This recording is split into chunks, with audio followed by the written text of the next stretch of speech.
Hello, मैं चेतनलाल रेगर, आचार्य समाजशास्त्र, राजकीय महाविद्यालय साफरा, जिला भीलवाड़ा। मैं आज आपको बीए पार्ट सेकेंड के द्वितीय प्रश्न पत्र के अंतर्गत बेकारी के दुष्प्रभाव के बारे में चर्चा करेंगे। अर्थात बेरोजगारी का क्या दुष्प्रभाव जो है, या दुष्परिणाम जो भारत में है, वो देखने को मिल रहा है। वैसे तो बेरोजगारी एक अभिशाप है और इसका सबसे बड़ा जो परिणाम है वो है गरीबी, जो कि बुराइयों की जड़ है। बेकार व्यक्ति की सामाजिक प्रतिष्ठा गिर जाती है, उसमें हीनता भावना पैदा होती है, वह शर्म महसूस करता है। परिवार, रिश्तेदार, पड़ोस के लोग बेकार व्यक्ति को उचित सम्मान भी नहीं देते। यदा कदा बच्चे ऐसे पिता पत्नी ऐसे पति के प्रति सम्मान खो देते हैं।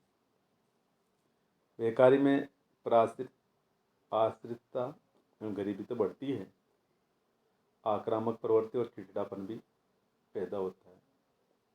जो मित्र मनोरंजन के साथ समय साथ देते थे वो भी अलग हो जाते हैं, और इस तरह से व्यक्तिगत असंतोष से परिवार में तनाव पैदा होता है, राजनीतिक असंतोष, क्रांति पैदा होती है, साथ ही साथ स्वास्थ्य पर प्रभाव पड़ता है। फिर भी समाजशास्त्र ने इसके काफ़ी सारे दुष्प्रभाव बताए हैं। जिसका पहला है व्यक्तिक विघटन। बेकार होने पर व्यक्ति के पद और सम्मान की हानि तो होती है, वह देर तक सोता रहता है, शराब पीने, जुआ खेलने में लग जाता है।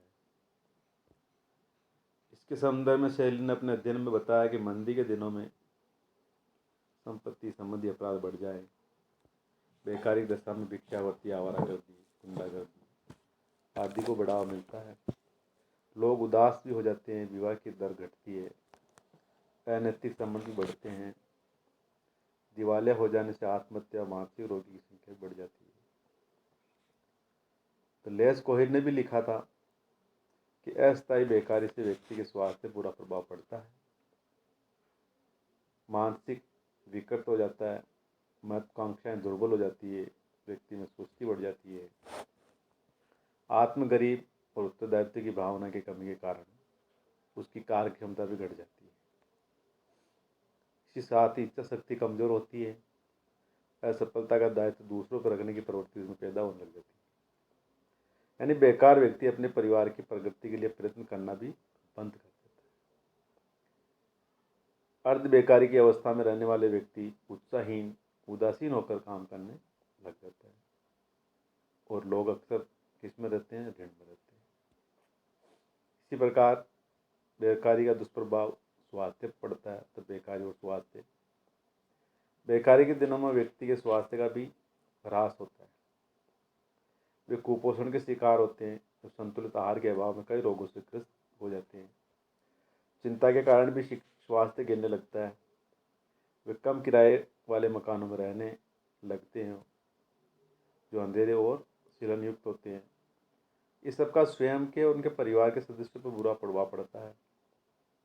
तो ऐसे व्यक्ति चिकित्सा की सुविधा जुटाने में भी असमर्थ होते हैं और जल्दी ही वे मौत के मुंह में चले जाते हैं। तो इस प्रकार स्वास्थ्य पर भी दुष्प्रभाव इसका बताया गया है।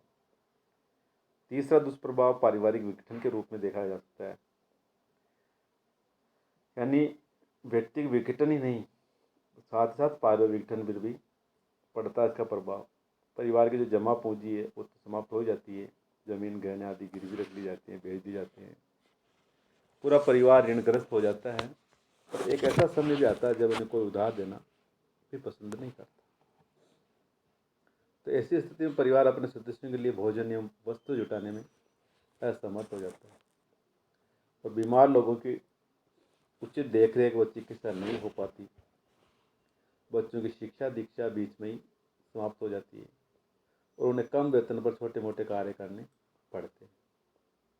तो परिवार की जो लेडीज होती है, कोई भरण पोषण के लिए कभी कभी अनैतिक साधनों का लेना पड़ता है। तो परिवार के सदस्यों में परस्पर तनाव, संघर्ष पैदा होता ही है, मित्र मित्रता छोड़ देते हैं, और संबंधी भी ऐसे परिवार के प्रति उदासीन हो जाते हैं। इस प्रकार बेकारी परिवार के संगठन एवं अस्तित्व को खतरे में डाल देती है और ऐसे जीवन का स्तर भी परिवार में गिर जाता है। इसी प्रकार बेकारी और सामाजिक विघटन। बेकारी के कारण होने वाली आर्थिक हानि को मापा जा सकता है, किंतु सामाजिक हानि का मूल्यांकन करना कठिन है। बेकार व्यक्ति की धारणाओं में कठोरता आने लगती है, परिवार में अनिश्चितता, चिंता घर कर जाती है, वह सदस्यों में निराशा उत्पन्न होने लगती है, लोगों में कार्य के प्रति आकर्षण घटने लगता है, उनकी विशेष योग्यताओं का भी ह्रास होने लगता है। इन सब का प्रभाव संपूर्ण समुदाय पर पड़ता है और समुदाय को ही परिवार के भरण पोषण एवं चिकित्सा आदि की व्यवस्था करनी पड़ती है। परिवार की बीमा पॉलिसी भी समाप्त हो जाती है और समाज को सामाजिक सुरक्षा जैसे पुलिस व्यवस्था है, बेकारी भत्ता है, वृद्धावस्था की पेंशन है आदि पर अधिक खर्च करना पड़ता है।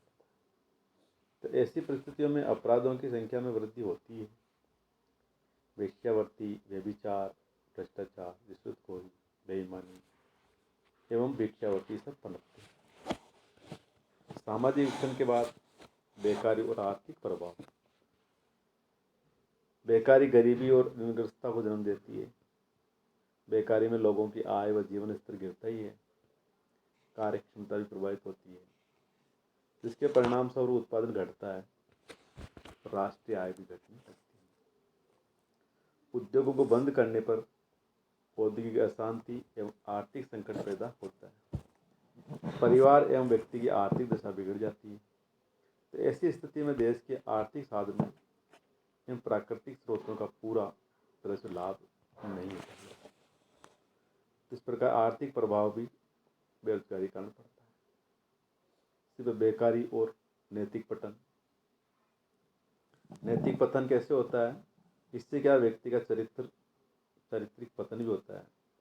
उससे आत्मविश्वास एवं आत्मसम्मान की भावना समाप्त हो जाती है और वह अनैतिक कार्य के द्वारा अपना व अपने परिवार का भरण पोषण करने लग जाता है। लोग अपने दायित्वों को निभाने में जी चुराने लगते हैं, घर छोड़कर भाग भी जाते हैं, आत्महत्या तक का सहारा ले लेते हैं। इस प्रकार नैतिक चरित्र जो है वो तो गिरता ही है, उसका पतन भी हो जाता है। बेकारी एवं राजनीतिक प्रभाव। राजनीतिक प्रभाव भी दुष्प्रभाव के रूप बताया गया है। देशव्यापी बेरोजगारी राजनीतिक विद्रोह का आंतरिक जन्म देती है। बेकार जो लोग होते हैं प्रदर्शन, हड़ताल, धरने आदि को आयोजन करते रहते हैं। सरकारें ठप हो जाती है, प्रजातंत्र की नींव हिलने लगती है, चारों ओर अराजकता फैलती है, तोड़फोड़, लूटपाट, दंगे होने लगते हैं, लोगों का जीवन खतरे में पड़ जाता है। इस प्रकार से राजनीतिक प्रभाव भी बेरोजगारी के कारण देखा जा सकता है। इसी प्रकार सम्राट, बेकारी एवं सांस्कृतिक पतन।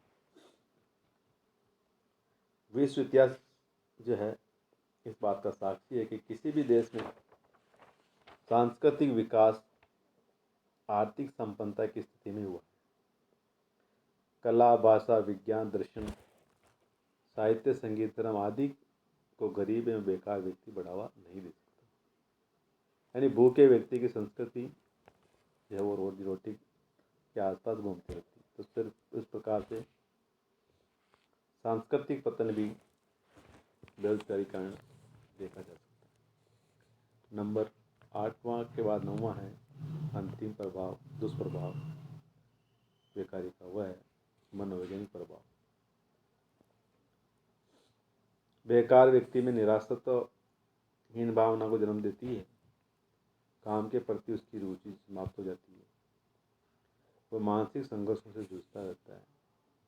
उसका स्वभाव चिड़चिड़ा एवं आक्रामक हो जाता है। छोटी छोटी बातों पर वह झगड़ा करता है, उतारू हो जाता है लड़ने झगड़ने पे। उसमें साहस, दृढ़ता और आत्मसम्मान की भावना लगभग समाप्त हो जाती है।